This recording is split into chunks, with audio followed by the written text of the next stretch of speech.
Hello and welcome back to Replay, the show where games are art. I've skipped a little bit of World Map Crossing, and we're now at Jidoor, the most western town on the world map, which means nothing on a round planet, but okay. So, just got a little shopping to do. There's a lot of good stuff here, but it's very expensive, which, as we'll see, is kind of the theme of Jidoor. Jidoor is the rich people town. Very large houses, very wealthy people, some of them kind of snobby. The auction house, which I probably won't mess around with very much, is located here. There are some good things you can get at the auction house, but it's extremely time-consuming to get any of them. So,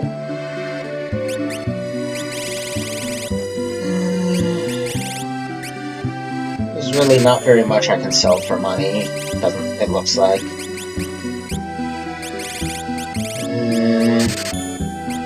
Yeah, most of the equipment I have isn't worth that much. Oh, okay, that was a little.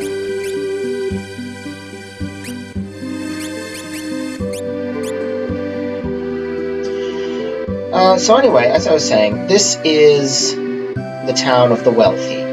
This is the town where the super rich people live. And you'll notice it's got no concern for the Empire. There's also that very interesting thing that guy just said, which I'll talk about more later. But yeah, isn't it interesting that the richest town in the world is the only town that has no fear at all of the Empire?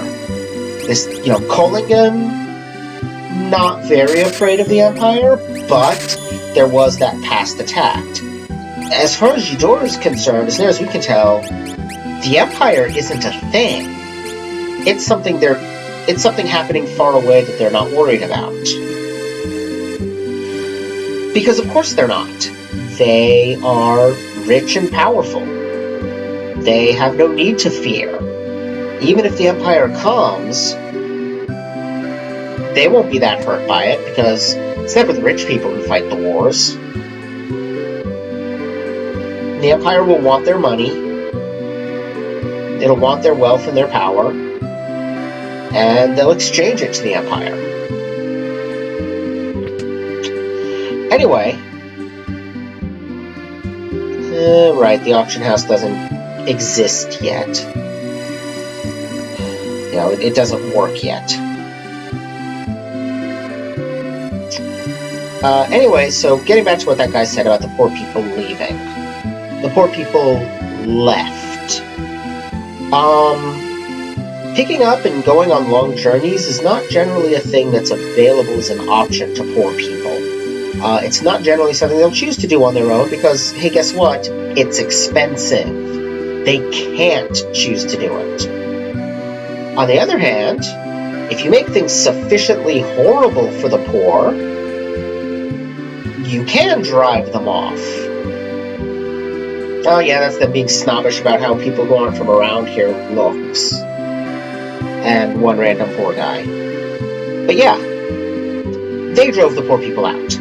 They might have done it in a way that allows them to pretend the poor people made a choice, because that's very often what the rich do. They will set up rules, arrange matters, so that, for example, you have to get a job or else starve, and there's only one employer in town, and you can't afford to leave. That's not really that different from putting a gun to someone's head and saying, work for me or die. Because they have to work for that one employer or die. Or find a way to get to another town, which, as I mentioned, can be dangerous. So That's really almost certainly what happened here, is that they manufactured a situation where the poor people could no longer stay. Maybe, the price of food got really high. Maybe the job market dried up. But whatever it was, the poor people of Jidoor left, not out of choice, but because they didn't have any other choice. Anyway, there's not really much actually in Jidoor right now. There will be... here we go. Yeah, the poor people went off and found Zozo, and now Zozo is a town full of liars. Obviously, of course it's a ridiculously expensive inn. I've obviously got some issues with that, because, okay, it's done to set up a puzzle. Everyone in town gives you a different number for what time it is, and if you set the clock to the one time they don't say, that's the correct setting, and you get a really cool item for it. A new tool for Edgar. But that means that the poor people really are all liars, which... it's a bit classist, isn't it? But then on the other hand, what if they're not all liars? Because obviously they're managing to maintain a thriving town here.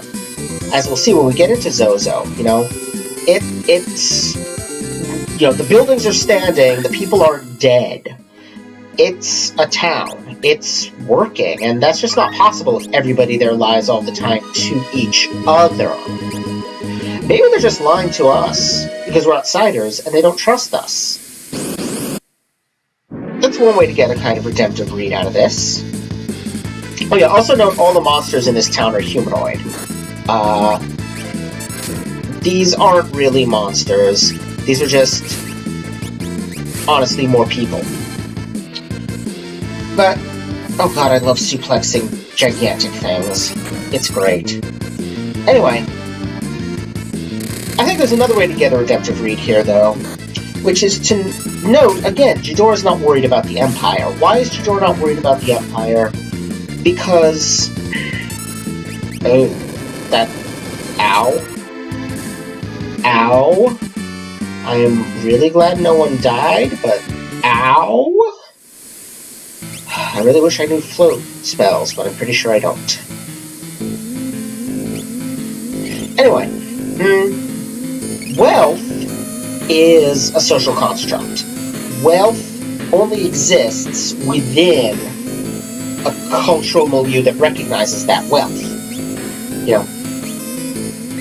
If you take your dollars to some, you could be the richest person in the United States, but if you take your dollars to a country that will not accept dollars and will not allow you to exchange them, you have no wealth in that context at all. And that's true of anything. If the people around you don't value it, it doesn't work as wealth, because you can't exchange it for anything. You could have enormous amounts of land, but if nobody else wants land, then that doesn't qualify as wealth, because you can't exchange it for anything. Wealth requires a system. Wealth ceases to mean anything if there is no way of exchanging it with other people, if there is no context, if there is no order, no structure. So, Jidoor is naturally an ally of order, naturally an ally within this order versus chaos conflict that we've got going, of the Empire. While, despite the fact that they're attacking us, Zozo is really an ally for us. Zozo is a place of chaos. It's a place that's rebelling against the order represented by the Empire and by wealth. And yes, that means constant conflict, constant struggle, battles every few steps. And yes, it means you can't really rely on anyone. But this is total chaos. This is the rejection of all... right, I think that's a thing much later in the game. Where was I? Right, so Zozo is, in a sense, the town of chaos. The purest place of chaos in the entire game, really. It's a place where there is no social order, and anything goes. And yes, that means it's maybe not the most pleasant place in the world, but, spoilers for 20 minutes or so from now, however long it's going to take me to get through this place, this is where we're going to find Terra. Terrified, transformed into an Esper. Where does Miss Chaos and Destruction Poster Girl go? To the City of Chaos. And it's also where we're going to get our... Oh my god, Edgar is dead again. It's also where we're going to get... Espers. It's where...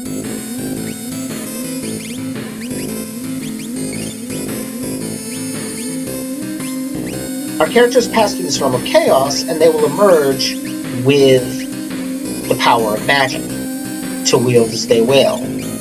All of them, not just the ones born with it. That's powerful. That's a tremendous change. What this is, essentially, is the characters passing through this realm of chaos and embracing it. Notice, too, the enemies that we've encountered so far. You've got beings that are, like here, the Slam Dancer, okay? It's a dancer. A woman who dances for a living. That's usually not somebody who's regarded as being part of high society.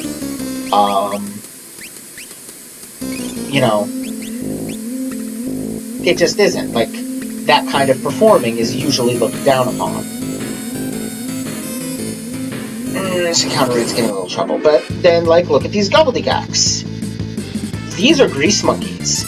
These are people who fix airships for a living. And other similar kinds of vehicles. Guys who adjust steam lines. Or whatever it is you do with steampunk technology. Quite simply, who else have we seen? We've seen the, I can't remember what they're called, the dudes that carry sacks and carry scythes. Oh, harvesters. Again, people who work on a farm, and specifically the people who do the harvest, typically migrant workers hired by the farmer. Here's the clock. Now, I happen to know, without needing to have talked to everyone, that it's 6:10:50. And when I'm done talking about this, I'll get a little bit into why I know that it's 6:10:50. See, the other enemy, which I don't think shows up indoors, which is a nice touch, the Giants. So, basically what we've got are big burly dudes, people who wander from farm to farm, getting work where they can. And there's the item, the chainsaw. Good candidate for Edgar's best tool. Its only downside is that, unlike the drill, it is affected by defense. And also, randomly, sometimes it'll go for instant death attacks, which have a fairly low success rate. But it does a whopping lot of damage against most enemies. What was I saying? So yeah, what do all these people have in common that we're seeing as enemy types? Well, none of them are going to have a lot of money. They're all lower class kinds of jobs. I'm pretty sure that's a woman just passed out in the street. And honestly, I like that. I like that the enemies here are clearly the people of Zozo. They don't want us here. Just as they're lying to us, they're also, working to get rid of us. It's all of a parcel. They just don't want other people here. And can you really blame them when you imagine how they must have been treated in Jidoor, the city that kicked them out? All I'm saying is basically, although I don't think the game wants me to be, I am very sympathetic to the people of Zozo.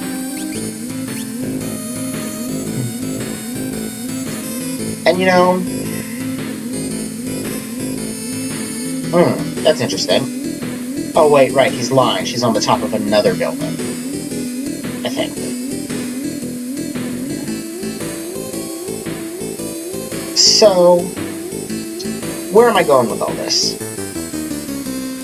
Well, like I said, this is a place of chaos. And it's a place of hardship.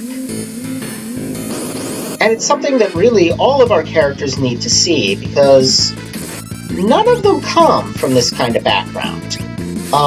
Even Locke, who, is a thief, and has probably spent time in this kind of place, doesn't come from it. He comes from Kohlingen, which is, a more sort of rural, pastoral kind of existence, not this kind of urban poverty that we're seeing here.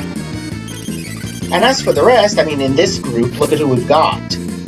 Celeste, who was a general, raised from a very young age to be a general. So, not her. Who else we got?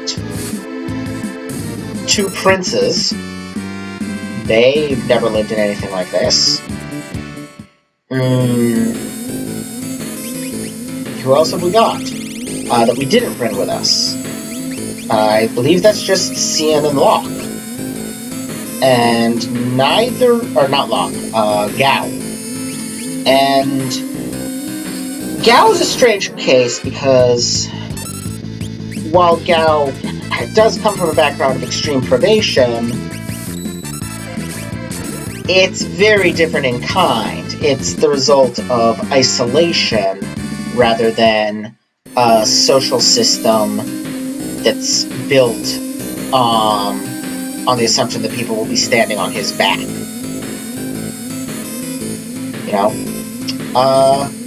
And Cyan, Thief Glove. That's a good one for Locke. Well, you'll see what it does in a minute. And Cyan, of course, has never been in anything like this. He's a samurai, a noble retainer. He's part of the nobility of Doma. Really, the only character we've got so far who has any inkling of what it's like to be the abused, the used, the people upon whose back society is built, is Terra.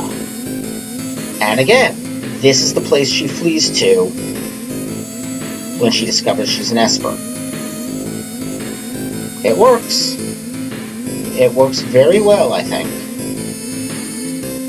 Ooh, stuck.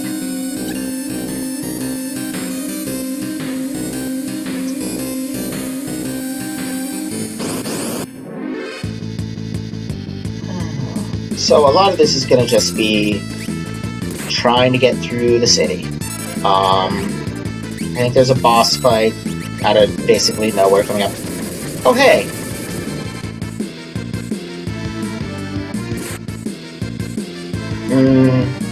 Yeah, I have an attack all blitz. I don't think I mentioned that earlier, but I've always liked Fire Dance. It's a cool concept. Little flaming Sabins flying around.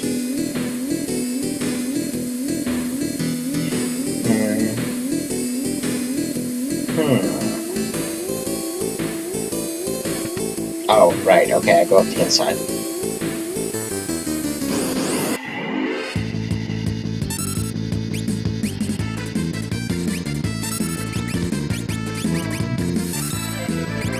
Yeah, even when Sabin ran away, he didn't experience this kind of lifestyle. He joined a monastery, or a dojo. I keep forgetting, just because his Final Fantasy class is monk doesn't mean he's actually a monk. But again, that's a different kind of privation. It's... Man, she's just gonna kill one person every time, isn't she? It's... it was a matter of his personal choice. The people of Zozo didn't have a choice. So yeah, this is something our characters need to experience. Our characters need to understand that the order that must be destroyed, although the Empire is the most visible symbol of it, this entire world is sick. It has the diseases of, okay, there's the Empire, there's war, and there's also poverty. And that's going to have to be destroyed too. Ooh, I'm just getting all kinds of good stuff here.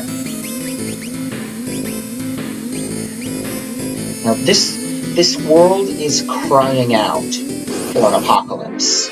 And at the top of this tower, we're going to see a leading candidate for bringing it about.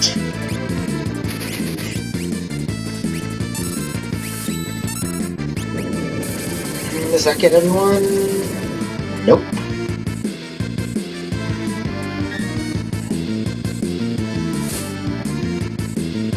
The one, I mean, I like getting 2 chances to steal from having the Genji Glove and the Thief Glove, but it's also kind of annoying when it succeeds on the first try and still tries to steal on the second. Ooh.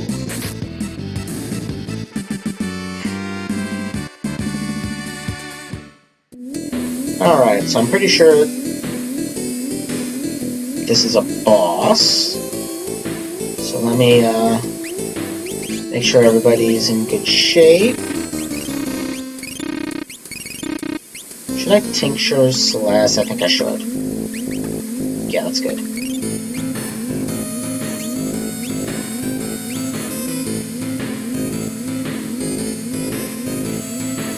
Yeah, again, everyone in the town lies. It's silly.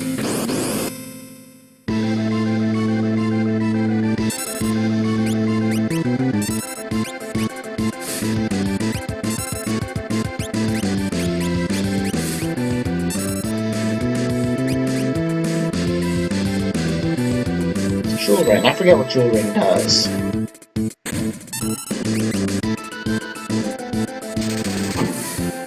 That was less than pleasant. No, don't instant... See, that's the thing I was talking about that sometimes does instant death. It's cute that he puts the little hockey mask on. I guess he's going all Jason. But yeah, it rarely works.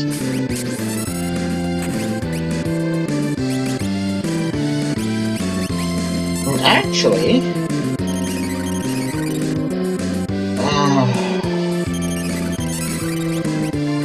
he's healing himself quite a lot. Bosses that heal themselves are almost as annoying as bosses that cast protection spells. That's better. Anyway, yeah, I think with the chainsaw, I think Edgar only has 1 or 2 more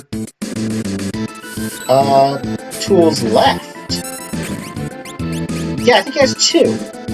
The Debilitator and the Air Anchor. Okay, so that fight was pretty brief, at least.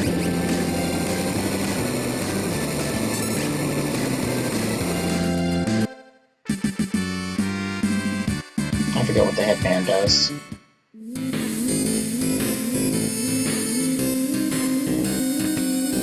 Okay. And here we are. Terra!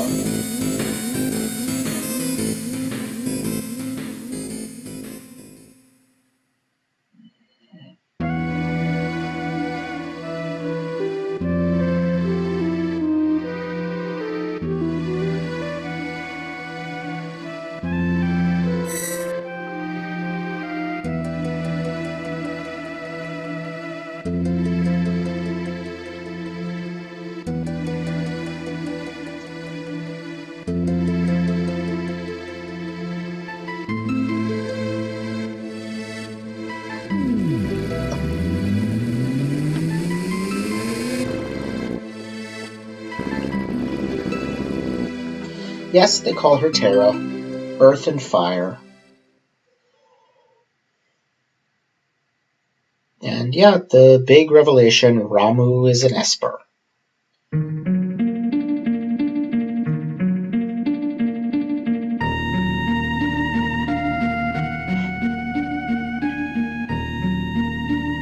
Now, of course they can take different forms, because, again, creatures of chaos. The Espers are chaos itself. So of course they can take any of many forms. And of course they hide out here. I mean, in terms of practicality, it makes sense, because this is a town where they can hide out, where they won't be found, because nobody comes here if they can help it.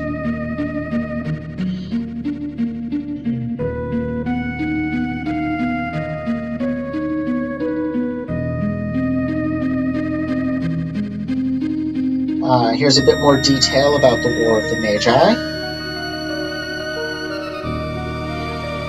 And just interestingly, this seems to imply that the two sides in the war were Espers and humans with powers taken from Espers. But everything else in the game suggests that, in fact, there were Espers and humans on all sides.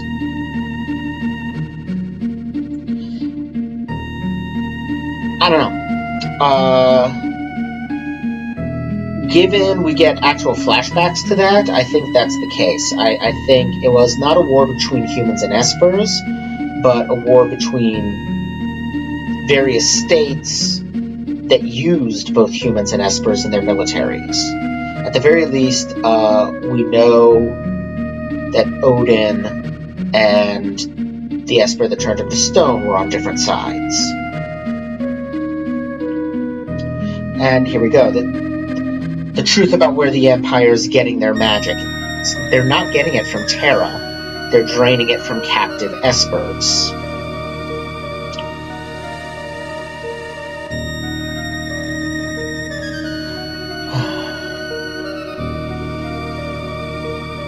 One wonders how much of this Celeste knew. Did she know her power came from a captive Esper, or is she learning that now?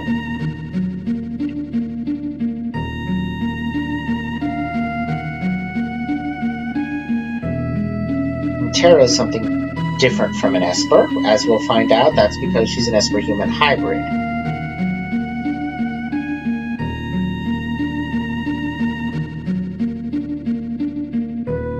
But yeah.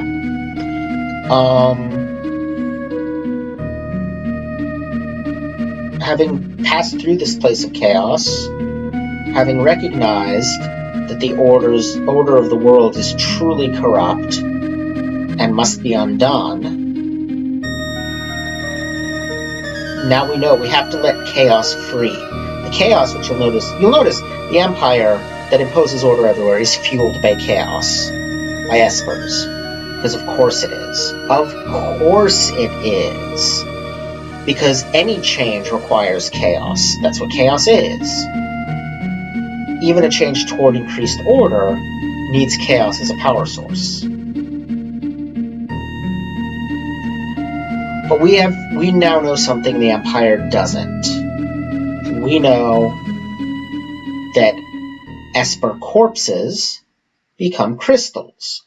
Because remember, every Final Fantasy game before this prominently involved magical crystals, usually associated with the elements. This is a transitional game away from that focus. And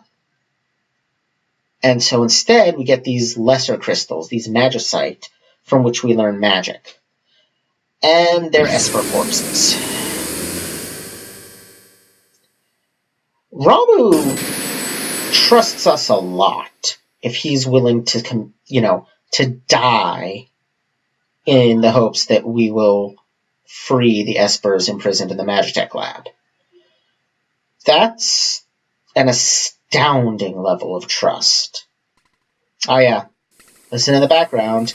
Did you hear the Phantom Train coming for Ramuh or carrying him away? Either way, on this emulator it's less clear than it was on the Super Nintendo, but you can still hear those train noises.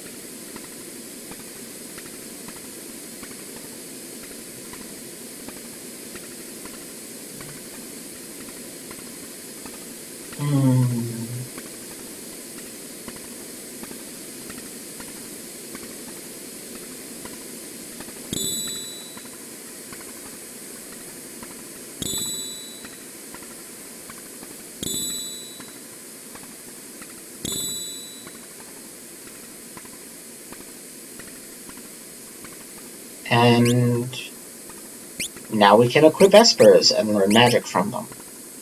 Neat, huh? Also, do you notice that little level up stamina thing?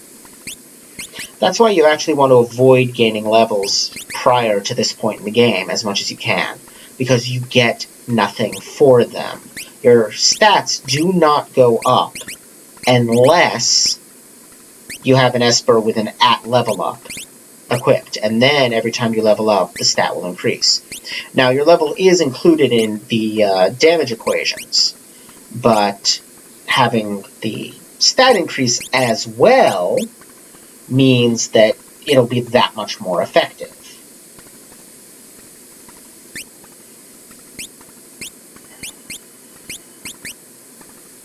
So let's get all of these equipped.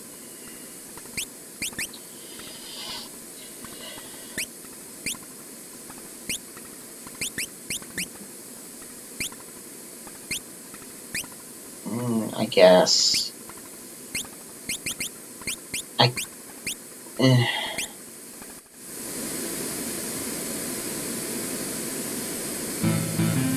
So, we now have our next quest. Okay, running shoes, if I recall correctly, are neat. Yes.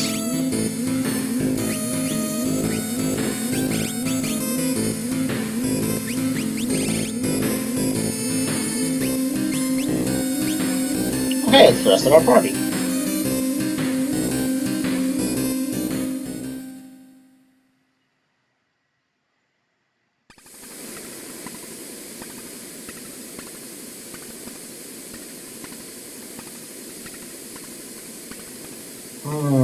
This is everyone catching everyone else up on everything.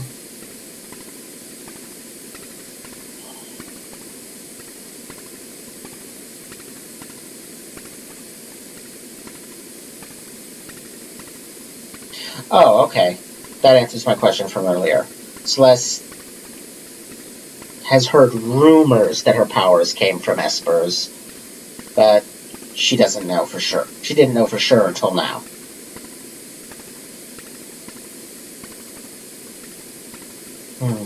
And here's the justification for maintaining the 4-person party. Somebody has to stay behind to help defend Narshe.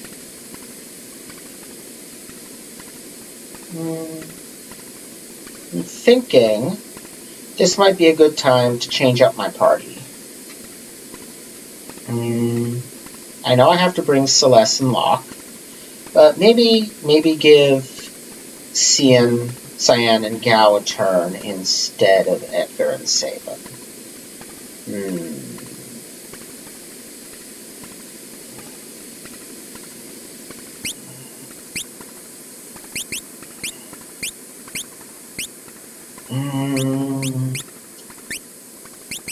How about Edgar and Cyan? Yeah. Yeah, I like that.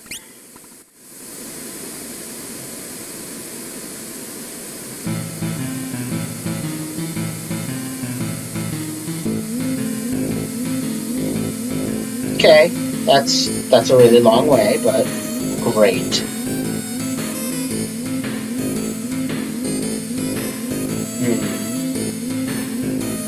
Somehow I think that yes, the people of Jidoor can help us get to the Empire. There's a reason for that I've already gone over.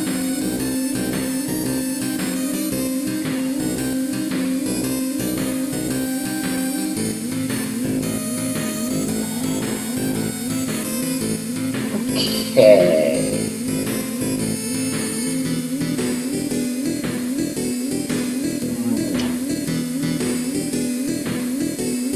Okay, good, I can change the order around. I like having Celeste out in front.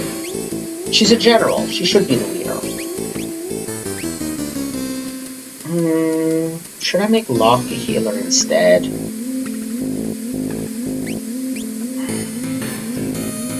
Or maybe make Cyan the healer? He kind of makes sense as a paladin. Yeah. Yeah. Cyan the Paladin. I'm liking it. I'll give him a lot of healing spells. I think I am in need of sprint shoes.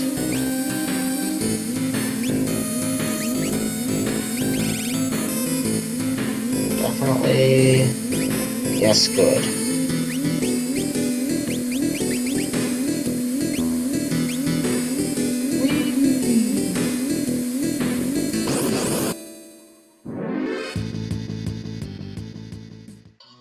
So, I just got to Jidoor and realized I made a horrible mistake.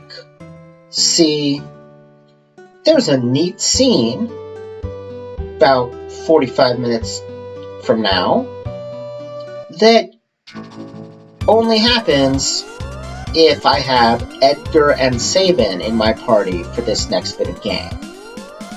So, I really should not have taken Sabin out. So, back to Narshe I go. I guess in a way this is a good thing, because it gives me time to talk about something I had said I was going to talk about and then sort of forgot, which is being sympathetic to the people of Zozo. And I mean, I'll admit, part of that is because I grew up poor.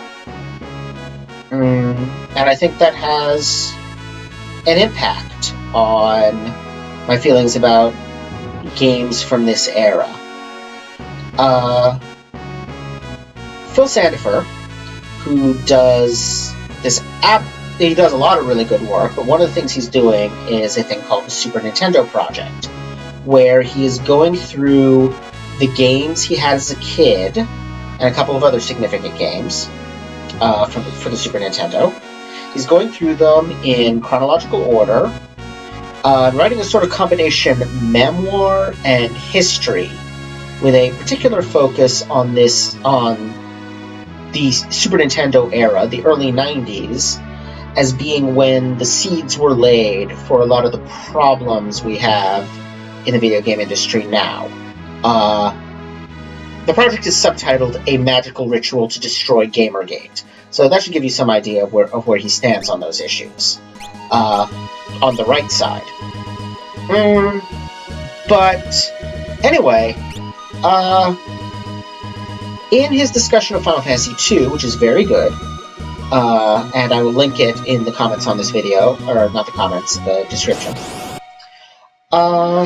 he talks about how the Super Nintendo and the NES before it were perfectly priced for the working poor. They were not cheap, $120-ish for the system, $60-70 for a game. Not cheap, but in early 90s dollars, within reach of a good day. Within reach of an unexpected windfall, or, a tax refund, or something like that. Something where you have a little bit of spending cash and it's not enough to change your situation permanently, but you can get something nice for once. And on top of that, video game console was a great way to get your kids to shut up for a while. It was a way to get a guaranteed chunk of time in which your kids did not need to be as closely supervised as usual, which meant you had time to do other things, which, when you are working 3 or 4 jobs to keep your family afloat, that's valuable. Every ounce of time you can get is precious. Alright, so let's change Sabin in. Now, like I said, I grew up kind of poor. More than kind of. Fairly poor. Food security was never an issue, but basically everything else was. And there was one source of money for me as a kid. like, separate from my family, there was one place where I, as an individual, could get money, and that was my grandparents. Would give me... They would send me $25 on my birthday every year, and they would send me a smaller amount on a handful of holidays. Hanukkah, Pesach, Rosh Hashanah, and if I'm remembering correctly, for some reason, Valentine's Day. Strange choice. But I would get $5 on each of those days and $25 on my birthday. And when I was 8, 9 years old, I hoarded that money for over 2 years to buy myself an original Nintendo. And then over the next couple of years, I hunted bargain bins and the used games for sale at rental places. This is back when there were places that rented video games.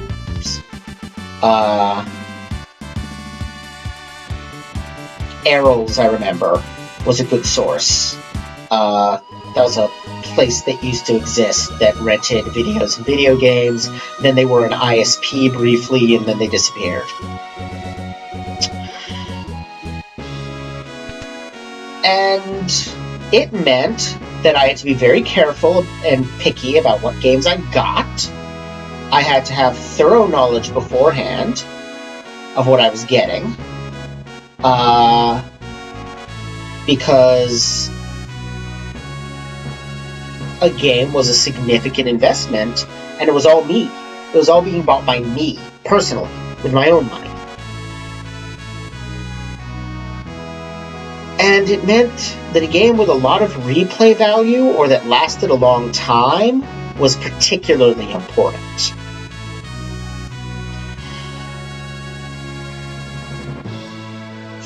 A couple years later, I got, as a birthday present, from a friend, a subscription to Nintendo Power. And this was after the Super Nintendo had been out for a while, but I didn't have one, because I needed 2 years to save for it, 2+.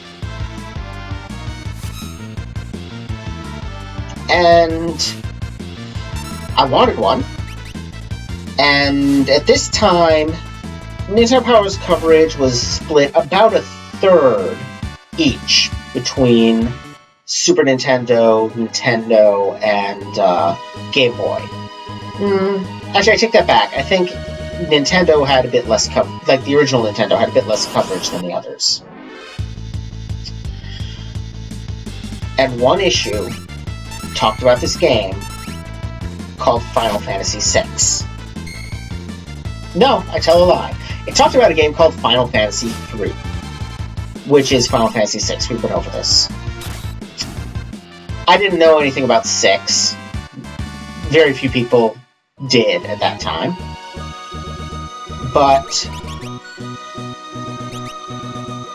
it had really in-depth coverage. If I remember correctly, it was spread over 3 issues and covered the entire first half of the game, which is enormous. That's a huge amount of coverage for one game to get, but clearly it was believed that this game was a game that was going places, because, let's face it, the purpose of Nintendo Power was to advertise Nintendo games, not to tell people how to get through them. And I wanted that game. The art fascinated me. The story it was telling fascinated me. The game mechanics, the ideas behind them, fascinated me. Everything about this game was just intriguing to me. I just really wanted to know everything about this game and everything that was happening in it. So, yeah.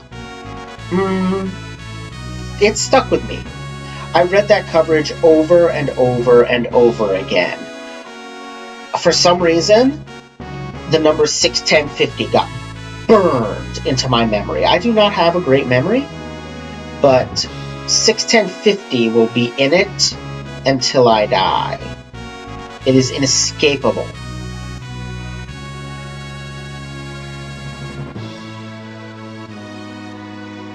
You know, while I've been talking, I've completely lost track of what I'm trying to accomplish here. I'm going to keep talking, but I'm also going to try to figure out where the heck I'm going and why. Anyway, I really wanted this game, and it was... So when I got my Super Nintendo, I finally had all the money saved up, but I was sick. The day I finally had enough money to buy my Super Nintendo, I came down sick. So I sent my mother to Toys R Us with strict instructions to get the Super Nintendo that came with Super Metroid. And bless her heart, she came home with the Super Nintendo that came with Donkey Kong Country. I was not happy, to say the least. But at the same time, I was 13 or 14. I had not developed the patience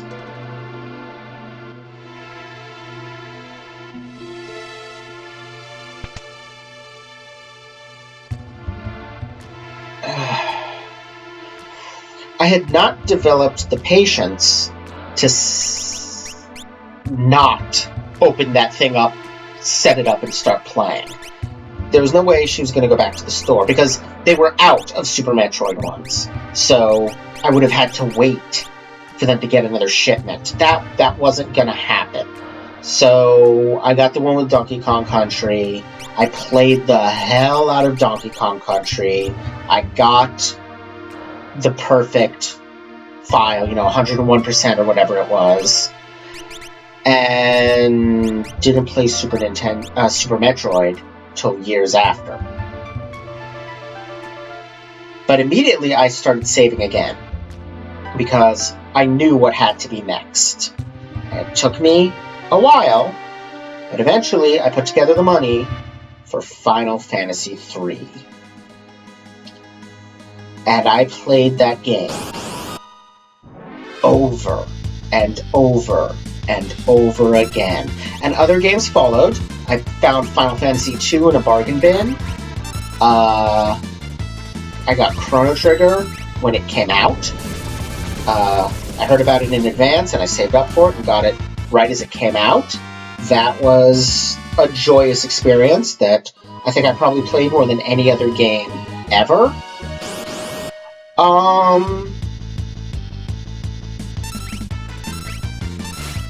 And honestly, I think that's it. Unless I'm forgetting something, I think I only ever had 4 Super Nintendo games. Because I got about one a year, and that's about how long I had the system for, before FF7 tricked me into getting a PlayStation. That's a story for another time.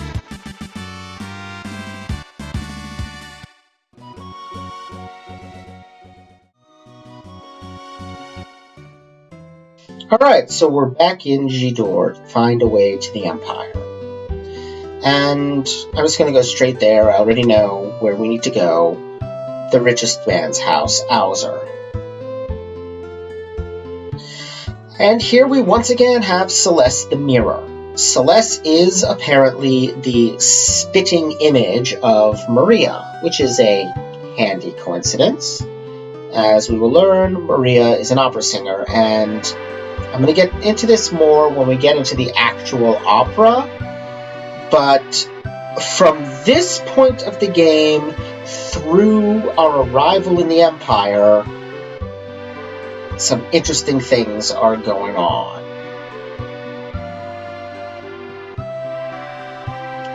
So yeah.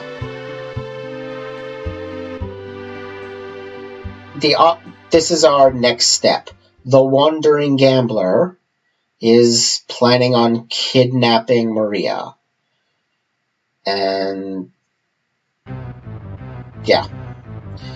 And whoever he is, he has the best damn music in the game.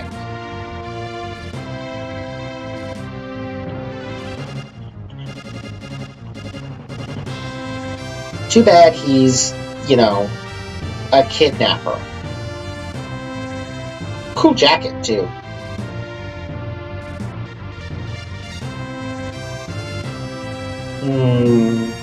Sorry, just soaking here. Soaking in the music. This is such a great track. This track alone, like all the music we've had so far in the game has been great, but this track alone now shifts us up into a new tier. I could count on one hand the number of soundtracks, video game soundtracks, that have a track this good.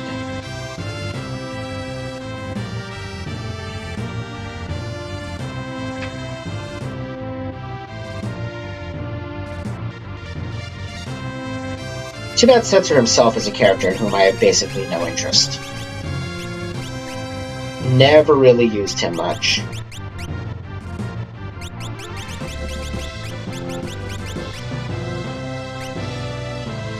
But yeah, this is what's up next. We're going to get the airship. We're going to get Setzer's airship by tricking him into kidnapping Celeste.